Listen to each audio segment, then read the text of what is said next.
ନା ତମେ ପା ମୋ ସ୍ତ୍ରୀ।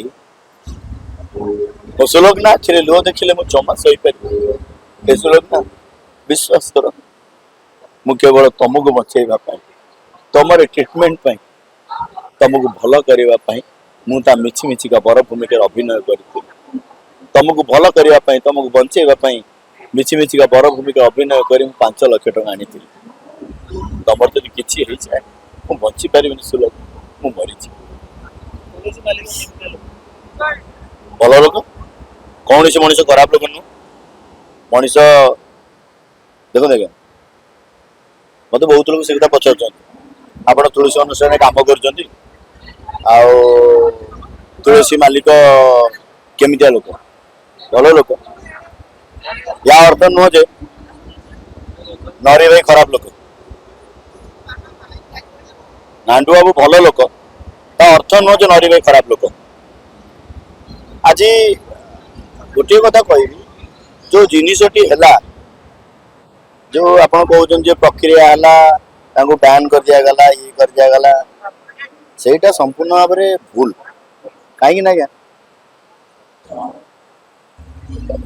ଭୁଲଟା ଯଦି ଗୋଟେ ମଣିଷ ଭିତରେ, ଯଦି ନରୀ ଭାଇ କହୁଛନ୍ତି ଯେ ନାଣ୍ଡୁ ବାବୁ ତାଙ୍କୁ ମାଡ଼ ମାରିଛନ୍ତି ବୋଲି, ସତ୍ୟ ସତ୍ୟ ତ ଆମେ ଜାଣିନେ କିଛି। ସତ୍ୟ ସତ୍ୟ ପୋଲିସ କହିବ, ସତ କଥା ଜାଣିଲା ପରେ ପଦାକୁ ଆସିଲା ପରେ ଆମେ ଜାଣିପାରିବା। ସେମିତି କିଛି ପରିସ୍ଥିତି ସୃଷ୍ଟି ହେଇଥିବ, ମଣିଷ ରାଗି ଯାଇଥିବ କି କଣ କରିଥିବ ଯାହାଫଳରେ ସେ ହାତ ଉଠେଇଥିବେ, ନ ଉଠେଇ ବି ପାରିଥାନ୍ତି। ଯଦି ବା ଉଠେଇଥାନ୍ତି, ସେମିତି କିଛି ପରିସ୍ଥିତି ସୃଷ୍ଟି ହେଇଥାନ୍ତି, ଉଠେଇଥିବେ। ଏକ୍ଜାକ୍ଟଲି ଜିନିଷଟି ସେମିତି କିଛି ପରିସ୍ଥିତି ସୃଷ୍ଟି ହେଇଛି ବୋଲି ତ, ସେମିତି ମନକୁ କଷ୍ଟ ହେଇଛି ବୋଲି, ମନକୁ ଆଘାତ ଲାଗିଛି ବୋଲି ନରୀ ଭାଇ କହିଛନ୍ତି। ତ ସେଇଟା କଣ ଗୋଟେ ବିରାଟ ବଡ କ୍ରାଇମ ହେଇଗଲା। ତ ଭୁଲ ସମସ୍ତଙ୍କର ଅଛି। ଯଦି ଆପଣ ବାପ ପୁଅ ବୋଲି କହୁଛନ୍ତି, ତାହେଲେ ଏକାଠି ବସି ସମାଧାନ କରିବା ଦରକାର।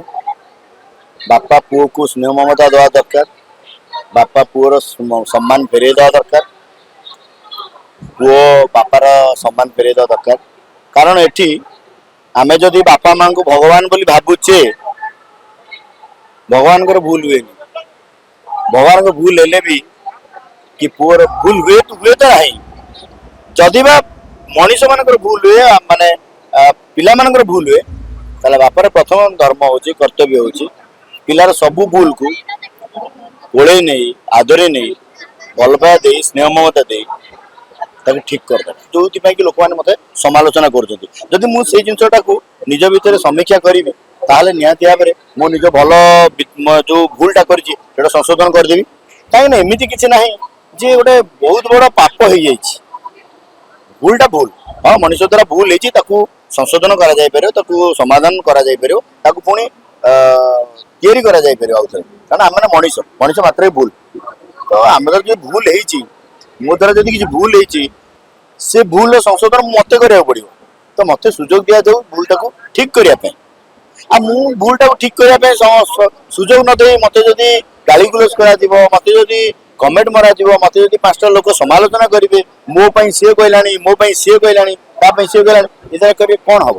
ସମାଧାନ ହେଇପାରିବନି। ତା ଦ୍ୱାରା କଣ ହବ ନା, ମୋର ମାନସିକ ସ୍ଥିତି ଆହୁରି ବିଗିଡିଯିବ, ମାନସିକ ସ୍ଥିତି ଆହୁରି ଖରାପ ହବ। ମୁଁ ଭଲ ହେବା ପାଇଁ ଚେଷ୍ଟା କରୁଥିବି, ସେ ସୁଯୋଗ ଆଉ ମତେ ମିଳିବ ନାହିଁ। ତେଣୁ ଯଦି ବା ଭୁଲ ହେଇଛି, କାହା ଦ୍ୱାରା କିଛି ଭୁଲ ହେଇଛି, ତାକୁ ସୁଯୋଗ ଦିଆଯାଉ, ଆପୋଷ ସମାଧାନ ଭାବରେ, ଆପୋଷ ମିଳାମିଶା ଭାବରେ, କଥାବାର୍ତ୍ତା ଭିତରେ ସେ ସମନ୍ୱୟ ରଖାଯାଉ, ସେଟା ସଠିକ କରାଯାଉ। ଡାଇଲଗ ଡାଇଲଗ ତ ମନେ ନାହିଁ କିଛି, ଯାହା ବି ହଉ, ଆମର ସବୁଠୁ ଏ ବର୍ଷର ହିଟ୍ ନାଟକ ଜନଜାତିର ଝଡ଼। ସେ ନାଟକରେ ଭଲ ଗୋଟେ ଇମୋସନାଲ ଡାଇଲଗ ଥିଲା, ସୁଲଗ୍ନା ତମେ ପା ମୋ ସ୍ତ୍ରୀ।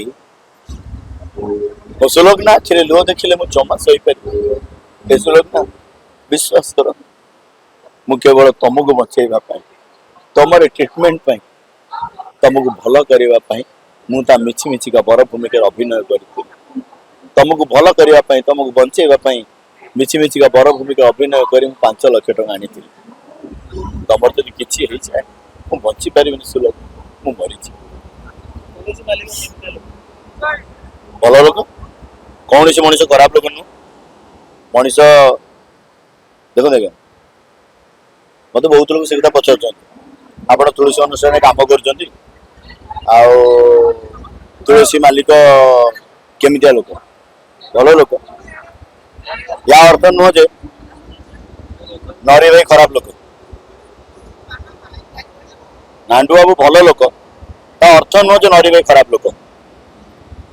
ଆଜି ଗୋଟିଏ କଥା କହିବି, ଯୋଉ ଜିନିଷଟି ହେଲା, ଯୋଉ ଆପଣ କହୁଛନ୍ତି ଯେ ପ୍ରକ୍ରିୟା ହେଲା, ତାଙ୍କୁ ବ୍ୟାନ୍ କରିଦିଆଗଲା, ଇଏ କରିଦିଆଗଲା, ସେଇଟା ସମ୍ପୂର୍ଣ୍ଣ ଭାବରେ ଭୁଲ।